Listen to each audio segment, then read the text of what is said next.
সম্মানিত ভাইয়েরা, ফখরুল ইসলাম আলমগীর কিছুদিন আগে তিনি এর উল্টাপাল্টা বক্তব্য দিয়েছেন, তা আবার আর একটা কথা বলেছেন, যেই কথা নিয়ে সোশ্যাল মিডিয়ায় তোলপাড় শুরু হয়েছে। যাই হোক, এই তোলপাড় বাংলাদেশের মানুষ যতটা করছে তার চেয়ে বেশি আমাদের জামাতের বট বাহিনী এবং বট আলেমরা করতেছেন। তারা বলতেছেন যে ফখরুল ইসলাম আলমগীর বলছেন বাংলাদেশে জামাত হলো শরিয়া আইন চাই, কিন্তু বাংলাদেশের মানুষের সাথে সেটা যায় না। উনি এই কথাই বলেছেন আর কি, যে শরিয়া আইন এদেশের সাথে যায় না। কি বলেছেন ফখরুল ইসলাম আলমগীর? বাংলাদেশে জামাত ইসলাম শরিয়া রাষ্ট্র প্রতিষ্ঠা করতে চায়, কিন্তু শরিয়া আইন এদেশের সাথে যায় না, এতটুকু বলেছেন। কিন্তু আমি বক্তব্যের ভিডিও দেখলাম, সেখানে লিখছেন যে বাংলাদেশে জামাত ইসলাম শরিয়া রাষ্ট্র চায়, কিন্তু যেই শরিয়া জামাত চায় সেই শরিয়া বাংলাদেশের সাথে যায় না, এমন কথা বলেছেন। কিন্তু আমাদের জামাতের বট আলেমরা কি করলেন? তার এই কথাকে কাট করলেন। আমার ভাইয়েরা, আপনাদের মনে যদি সৎ ইচ্ছা থাকতো তাহলে আপনি হুবহু বক্তব্যটা কেন তুলে ধরছেন না? উনি বলছেন বাংলাদেশে জামাতের লোকেরা শরিয়া রাষ্ট্র চায়, কিন্তু যেই শরিয়া জামাত চায় সেই শরিয়া বাংলাদেশের সাথে যায় না। এই কথাটা বললেই তো হতো, তারা জামাতের শরিয়া চায় না। আর 2 নম্বর কথা হলো, ফখরুল ইসলাম আলমগীর যদি এ কথা বলেও থাকে তাও তো সমস্যা নাই, কারণ জামাতও তো বাংলাদেশে শরিয়া রাষ্ট্র চায় না। তো ফখরুল ইসলাম ভুল বক্তব্য দিয়েছে, এতে জমিয়তের আলেমদের এবং হেফাজতের আলেমদের তারা যেভাবে টানাহিসরা করা শুরু করেছে, জমিয়তের ওবায়দুল্লাহ ফারুক এবং হেফাজতের সম্মানিত হলো আমির মহোদয় এবং বাইতুল মোকাররমের ইমাম সাহেব আব্দুল মালিক সাহেবকে তারা সমানে ধুয়ে যাচ্ছে। হুজুররা এখন এই গুনার ভাগ্নি বাকি করে। ওই যে আমাদের বশর হুজুর, সে বশর হুজুর কি লেখছে দেখেন। বশর হুজুর লেখছে, এই দেশের একমাত্র হক্কানি আলিম উলামাদের জোটবদ্ধ প্রচেষ্টা ও ফতোয়ার জোরে ক্ষমতায় আসা সরকারের দ্বিতীয় সর্বোচ্চ ব্যক্তি গতকাল এটা কি বললেন, শরিয়া আইন মানি না, ইসলামী আইন মধ্যযুগীয় আইন, শরিয়া আইন এদেশের সাথে যায় না। তো শরিয়া আইন দেশের সাথে যায় না, এ কথা তো আপনাদের আমির সাহেবও বললো যে আমরা ক্ষমতায় গেলে, আব্দুল্লাহ মোহাম্মদ তাহের তাই বলে নাই যে আমরা ক্ষমতায় গেলে ইসলামী রাষ্ট্র কায়েম করব না বা শরিয়া প্রতিষ্ঠা করব না। তো ওর মধ্যে আর আপনার মধ্যে পার্থক্য কি? তাই ও করলে মাকরু, আপনি করলে কুরু হবে কেন? দুজনেই তো অপরাধী। আপনারা তো সারা জীবন বললেন শরিয়া প্রতিষ্ঠা করবেন, কিন্তু নির্বাচনের আগে আপনি পোল্ট্রি বাইরে কি বললেন যে ইনসাফ কায়েম করব। কে ভাই, ভাষার পরিবর্তন হলো কেন? আকিমউদ্দিন তুলে দিলেন কেন লোক থেকে?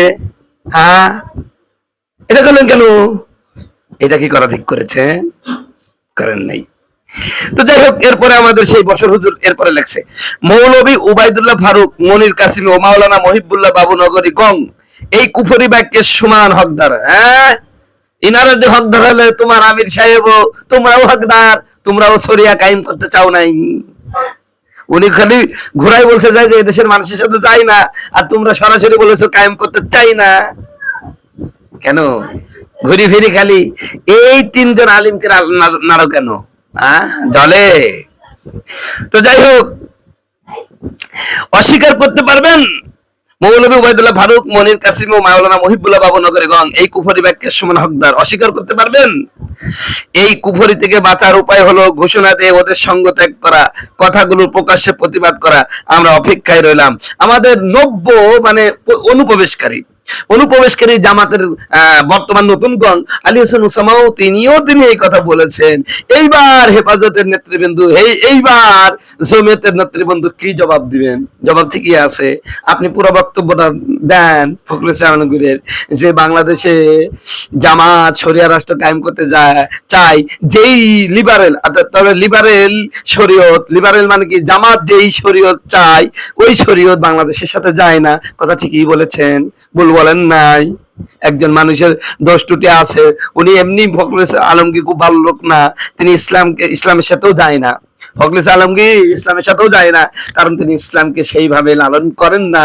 কারণ প্রতিটা ক্ষেত্রে উনি সুযোগ পেলে ইসলামকে মারি দেওয়ার চেষ্টা করেন, এতে কোনো সন্দেহ নাই। আমরা জানি ফখরুল আলমগীর ইসলাম নয়। ওদের তো স্বরাষ্ট্রমন্ত্রী নিজেই বলে দিয়েছেন আমাদের ফখরুল ইসলাম আলমগীর ইসলাম নয়। আবার তিনি চটেছেনও বটে। মানে আমার দেশের এই বাঙ্গু না খাইতে গেরা এমন যে উনি ওই ওই ওই ওই না 100 টাকা এগুলো হচ্ছে লালন করবেন, আপনি বললে আবার চটে যাবেন। আপনার ফখরুল ইসলাম আলমগীর মরমি আমরা জানি। আর উনি যদি ইসলাম বিরোধী কথা বলে সমস্যা নাই, কারণ আমাদের দেশে ওনাকে দলিল মনে করবেন না, কিন্তু আপনারা বললে যে দলিল মনে করে, এই জন্য আপনাদের কথায় আমরা খেপে যাই। কারণ আপনি মাথায় টুপি রেখে অকাম করছেন, একজন সাধারণ মানুষ অকাম করতেছে, ওটা মনে হয় সাধারণ মানুষ করছে, কিন্তু একজন হুজুর মানুষ যখন প্রবাসীর বউ নিয়ে চলে যাবে মসজিদের ইমাম, তখন তো এটা হাইলাইট হবেই। কারণ তুমি হুজুর মানুষ হয়ে এসব জানার পর এই কাম করবে কেন? ও তো না জানি করছে। কথা বুঝতে পারছো?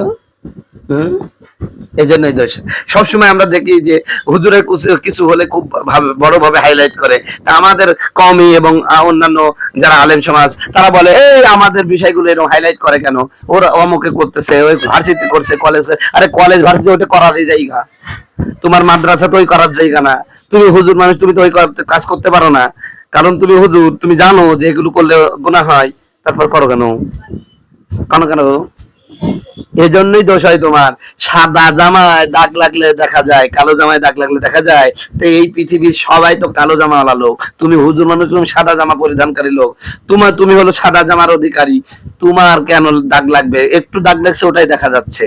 কথা বুঝতে পারছো? কারণ তুমি তো জানো যে এইটা কাজ, তুমি মসজিদে বলতেছো এরকম পরক্রিয়া করা যাবে না, তারপর করতেছো পরের বউ নিয়ে পালিয়ে যাওয়া যাবে না, করতেছো। মানুষ কি তোমাকে দুধে তো তুলসী পাতা মনে করবে?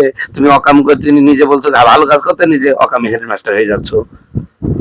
দেখো না, সাধারণ মানুষ একজন বউ নিয়ে চলে যাচ্ছে, চেয়ারম্যান ধরা পড়ছে, চেয়ারম্যান হাইলাইট হয়, সাধারণ মানুষের হাইলাইট হয়, কারণ তুমি চেয়ারম্যান, জনপ্রতিনিধি, তুমি এগুলো বাধা দিবা, কিন্তু তুমি অকাম করে বসে আছো। তুমি ইমাম নেতা, তুমি যদি ভালো না হও তাহলে অন্যজন কেমনে ভালো হবে? এটা কি সম্ভব? সম্ভব নয়। তো যাই হোক, যে আমাদের তারপরও বলবো একটা কথা, যেহেতু জামাতের বট আলেমরা প্রশ্ন উত্থাপিত করেছে আমাদের হেফাজত আমির ওবায়দুল্লাহ ফারুক আর মনির কাসেমির বিরুদ্ধে, তো আমরা বলবো তোমরা ইসলাম বাদ দিয়েছো। তারপরও বলবো যে মহিবুল্লাহ বাবুনগরের সময় এসেছে এই ফখরুল ইসলাম আলমগীরের বিরুদ্ধে সোচ্চার হওয়া, কারণ সে সুযোগ পেলে ইসলামের বিরুদ্ধে কথা বলে। নিশ্চয়ই ফখরুল ইসলাম আলমগীর কথাটা ভুল বলেছে এবং সঠিক বলে নাই। ইসলামের সাথে তার মানে শরিয়া যায় না এদেশের মানুষের সাথে। আসলে জামাত ইসলাম যারা করছে তাদের ইসলামটা চায় না, এটাই তিনি বোঝাতে চাইছিলেন, কিন্তু তারপরে এই কথাও তার বলা উচিত হয়নি। আমরা প্রতিবাদ জানাচ্ছি, তীব্র নিন্দা জানাচ্ছি। ফখরুল ইসলাম আলমগীর, আপনি তাড়াতাড়ি আপনার এই বক্তব্য উদ্ধ করুন। এদের 90% মুসলমানের দেশ। আপনি যে হাবিজাবি বক্তব্য শুরু করেছেন, এটা আওয়ামী লীগের লোকেরা করেছিল। আওয়ামী লীগের লোকেরা পতনের মূল কারণ কি জানেন? কালকে আমাকে একজন আওয়ামী লীগের নেতা আমার সাথে বিয়ে খাইতে যাচ্ছিল ঢাকার আপনার পাটুরিয়া ঘাটে, ফেরিতে আমাকে বলল, হুজুর এই আওয়ামী লীগের পতনের কারণ কি জানেন? শালারা মারা খালো কি জন্য জানেন? এরকম ভাবে বলছে, শালারা মারা খালো কি জানেন? দুটি কারণে। এক নাম্বার কারণ হলো যে এই দেশের 90% মুসলমান, সেই দেশে খালি ওয়াজ মাহফিলে বাধা দেয়, হুজুরের পিছনে লাগে। আমি বলেছিলাম হানিফকে, শালারা তুই এই হুজুরের পিছনে লাগিনি, হুজুরের সাথে পিছনে লাগলে আমাদের ক্ষমতা বেশি টিকবে না। তো হুজুরের পিছনে লাগছি, এই জন্য আমাদের ধ্বংস হয়েছে। আর একটা কারণ বললো, সেই কারণটা হলো যে এইখানে